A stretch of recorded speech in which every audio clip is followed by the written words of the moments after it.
South India shopping mall the wedding మంత్ర సరికొత్త wedding collection south India shopping mall.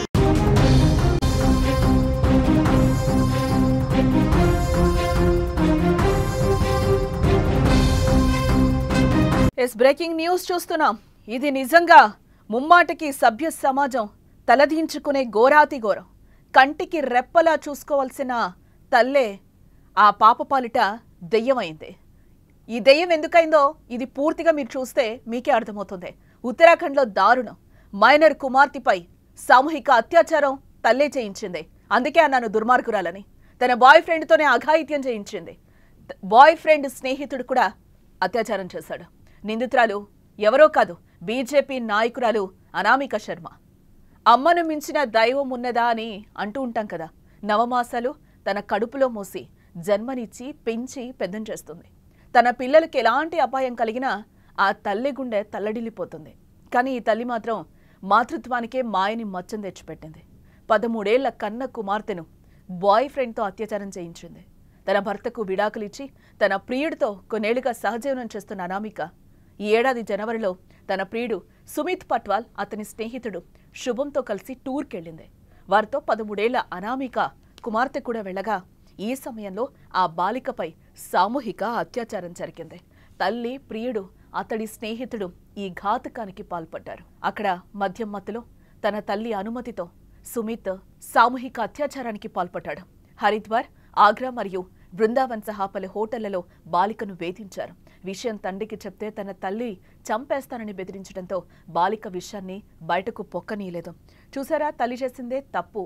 ఆ తప్పుతో పాటు బిడ్డని కూడా ఏ విధంగా చేసిందో. ఇలాంటి తల్లులు ఉంటారా? నిజంగానే ముందు మనం చెప్పుకున్నట్టు అమ్మకు మించి దైవం ఉన్నదా అని మనం మాట్లాడుకుంటూ ఉంటాం. ఈ తల్లి ఏం చేసింది? ఇంత దుర్మార్గానికి ఒరిగడతారా ఎవరైనా కూడా? 13 ఏళ్ల పాప, ఆ పాపకేం తెలుసు? దగ్గరుండే ఇంత ఎంకరేజ్మెంట్ ఎందుకు చేసింది? చివరికి విడిపోయిన భర్తకి ఆ పాప తండ్రి వెళ్ళి బాధని చెప్పుకుంటే ఆయన వచ్చి రివర్స్లో కేసు పెడితే ఈ తతంగమంతా బయటకు వచ్చిన పరిస్థితి. అసలు ఏం చేస్తున్నారు? సమాజం ఎటువైపు వెళ్తుంది? అయితే నెల రోజుల క్రితం వరకు కూడా అనామిక కూతురు తన తండ్రి వద్దే ఉంది. ఈ క్రమంలోనే తల్లి ఆమె ప్రియుడు కలిసి తనను లైంగికంగా వేధించిన విషయాన్ని తండ్రికి చెప్పుకొని బాధపడిందట. దీంతో వెంటనే అనామిక ఆమె ప్రియుడిపై బాలిక తండ్రి పోలీసులకు ఫిర్యాదు చేశాడు. కేసు నమోదు చేసుకున్న పోలీసులు హరిద్వార్లో అనామికను, ఆమె ప్రియుణ్ణి అదుపులోకి తీసుకున్నట్లుగా సమాచారం. ప్రైమరీ విచారణలో బాలికపై అత్యాచారం జరిగినట్టు గుర్తించడంలో పలు సెక్షన్లతో పాటు నిందితులపై ఫోక్సో కేసు కూడా నమోదు చేశారు. వారిని కోర్టులో హాజరుపరచగా 14 రోజుల జ్యుడిషియల్ కస్టడీకి అనుమతించింది. కేసులో మరో నిందితుడిగా ఉన్న శుభం పరారీలో ఉన్నట్లుగా పోలీసులు చెప్తున్నారు. అనామిక శర్మ బీజేపీ నాయకురాలుగా తెలుస్తోంది. ఆమె హరిద్వార్ జిల్లా మహిళా మోర్చా అధ్యక్షురాలుగా కూడా పనిచేస్తున్నట్టుగా తెలుస్తోంది. చూసారా ఇక్కడ ఎంత ఘోరమో? ఆమె మహిళా నేతగా కూడా ఉంది. మహిళా నేతగా ఉండి మహిళా చట్టాలు కూడా ఆమెకి తెలుసు ఏ విధంగా ఉంటాయని చెప్పి కన్న కూతురు, కన్న బిడ్డకి ఇంత అన్యాయం ఎక్కడన్నా జరుగుతుందా? అసలు ఏమనాలి? ఈ సంఘటన చూసి అసలు ఏమనాలి? నిజంగా సభ్య సమాజం తలదించుకునే విషయం కాదా ఇది? అసలు ఇంత తల్లి ఇంత సపోర్ట్ చేస్తుందా ప్రియుడికి? భర్త నుంచి విడిపోయిందే నువ్వు చేసిన పెద్ద తప్పు. తప్పు చేసింది కాకుండా ప్రియుడితో మళ్ళీ ఈ గ్యాంగ్ రేప్ ఏంటి చేయించడం? అసలు ఎటుపోతుంది ఈ సమాజం? ఈ విషయం బయటకు రాగానే బీజేపీ అధిష్టానం కూడా ఆమెను పార్టీ నుంచి సస్పెండ్ చేసినట్లుగా కూడా తెలుస్తోంది.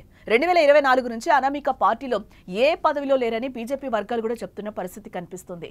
పిల్లలను ప్రాణంగా ప్రేమించే తల్లులున్న ఈ సమాజంలో అనామిక లాంటి నీచమైన వారు ఉండడం ఇప్పుడు మనం శోచనీయంగా చెప్పుకోవచ్చు.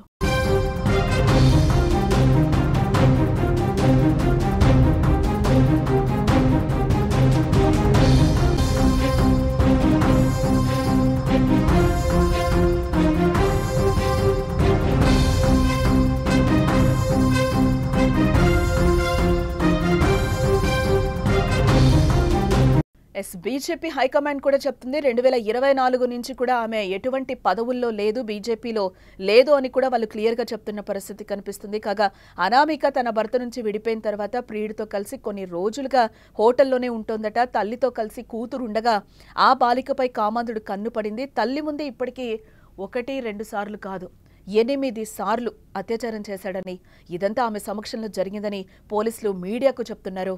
అలా నెలల తరబడి ఈ బాధలను భరించిన బాధితురాలు చివరికి తన తండ్రికి బాధ చెప్పి కన్నీరు మున్నీరైందట ఆ పాప. తండ్రి ఫిర్యాదులో బిఎన్ఎస్ సెక్షన్లు 70 అలాగే 351 సెక్షన్ 3 ఫోక్సో చట్టంలోని సంబంధిత సెక్షన్ల కింద ముగ్గురు నిందితులపై కూడా కేసు నమోదు చేసినట్లుగా పోలీసులు వెల్లడించారు. బాలిక వాంగ్మూలాన్ని మెజిస్ట్రేట్ ముందు నమోదు చేశారు పోలీసులు. మూడో నిందితుడిని అరెస్టు చేయడానికి టీంను ఏర్పాటు చేసి గాలిస్తున్నట్లుగా కూడా తెలుస్తోంది. బహుశా ఇలాంటి తల్లులు కూడా ఉంటారా అంటే ఇదిగో ఇలాంటి వాళ్ళని చూసిన తర్వాత ఉంటారేమో అని తప్పకుండా అనిపించక మానదు. జర తల్లులు ఆలోచించండి, మీరేం చేస్తున్నారు, ఈ సమాజం ఎటుపోతుంది, మీరు చట్టపరమైన సభల్లో ఉండి కూడా ఇలాంటి అఘాయిత్యాలేంటి, మీకున్న మోజు ఉంటే మీరు తీర్చుకోవాలి కానీ మళ్ళీ దాంట్లోకి పిల్లల్ని లాగడం, పిల్లల్ని బాధ పెట్టడం ఇది ఎంతవరకు కరెక్ట్? నువ్వు తల్లయ్యుండి ఇంత అన్యాయం చేయడం ఎంతవరకు కరెక్ట్? ఎందుకు మనము అమ్మను మించిన దైవం ఉన్నదా అని ఎందుకు మాట్లాడుకుంటూ ఉంటాం? ఇవన్నీ ఈరోజు ఆ పాపకి ఈమె ఒక రాక్షసిలాగా కనిపించట్లేదా? నిజంగా కనిపిస్తుంది. ఆ అమ్మాయికే కాదు సమాజం మొత్తానికి కనిపిస్తుంది. సమాజం తలదించుకొని ఏడ్చే పరిస్థితి ఈ ఘటన వింటే. నవమాసాలు తన కడుపులో మోసి జన్మనిచ్చి పెంచి పెద్దం చేసింది. తన పిల్లలకి ఎలాంటి అపాయం కలిగినా కూడా కంటికి రెప్పలా చూసుకుంటుంది. ఏదన్నా అయితే తల్లి గుండె తల్లడిల్లిపోతుంది. కానీ ఈ తల్లి మాత్రం మాతృత్వానికే మాయని మచ్చ తెచ్చిపెట్టింది. 13 ఏళ్ల కన్న కుమార్తెను బాయ్ ఫ్రెండ్తో కలిసి అత్యాచారం చేయిస్తుందా? తన భర్తకు విడాకులిచ్చి తన ప్రియుడితో కొన్నేళ్లుగా సహజీవనం చేస్తున్న అనామిక ఈ ఏడాది జనవరిలో తన ప్రియుడు సుమిత్ పట్వాల్ అతని స్నేహితుడు శుభంతో కలిసి టూర్కు వెళ్ళింది. వారితో 13 ఏళ్ల అనామిక కూడా వెళ్ళగా ఈ సమయంలోనే ఆ బాలికపై సామూహిక అత్యాచారం జరిగింది. తల్లి, ప్రియుడు, అతడి స్నేహితుడు ఈ ఘాతకానికి పాల్పడ్డారు. అక్కడ మద్యం మత్తులో తన తల్లి అనుమతితో సుమిత్, శుభం సామూహిక అత్యాచారానికి పాల్పడ్డారు. ఇలాంటి తల్లులు ఎక్కడన్నా ఉంటారా? అసలు సమాజం దీన్ని ఏ విధంగా చూడాలి? మీరేమనుకుంటున్నారో ఈ వీడియో కింద కామెంట్ చేయండి.